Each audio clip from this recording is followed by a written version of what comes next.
Now, CJ, I want to show you a clip from CNN, possibly the first time CNN asked a hard question of Democrat Nancy Pelosi. She didn't like it. Nancy Pelosi became rich. Why do you have to read that? We're here to talk about the 60th anniversary of Medicaid. That's what I agreed to come to talk about. Yeah, but I and wanted what that means in the election. I wanted to give you a chance just to respond. He accused you of insider trading. What's your response to that? That's ridiculous. CJ, Pelosi is a stock market genius. The wealth she has accumulated while in public office is something to behold. You know, it makes even Warren Buffett's mouth water, right? It's interesting to see that, Jake Tapper is finally asking.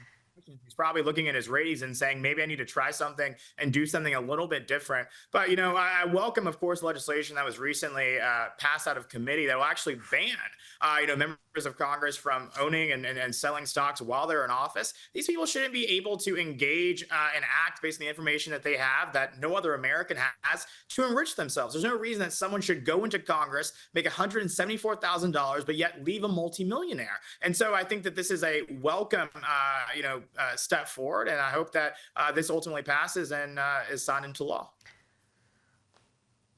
Well, I think that's why public trust in politicians has been so low, because you see that in the US. You see these people going into politics with no asset base, and then after a lifetime in politics, decades, they walk away enormously rich. And you look at the salary they're earning and their wealth at the end of their political career, and it does not make sense.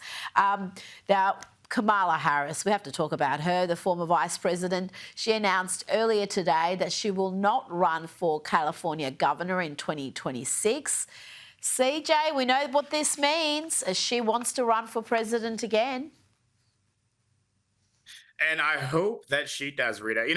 Looking at the decision, she actually may be a little bit smarter than I thought she was initially, but maybe not if she's still weighing a presidential run in 2028. I think the American people will do exactly what they did in 2024, reject her resoundingly, because her problems will still remain the same. She will continue to be inauthentic. She will continue to change her accents with the wind, and she will continue to fail to resonate with the American people and to meet them where they are. And so if I could envision any type of rematch, it would be between Kamala Harris and J.D. Vance, and it's because I know that J.D. Vance will absolutely wipe the floor with her.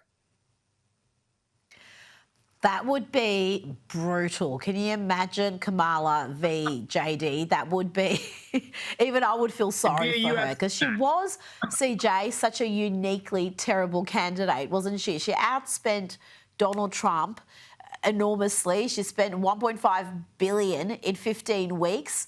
And still managed to lose every swing state, lose the popular vote, lose the Electoral College in a landslide. If she runs again, I think it's going to be happy days for the Republicans. CJ Pearson, thank you so much for your time tonight.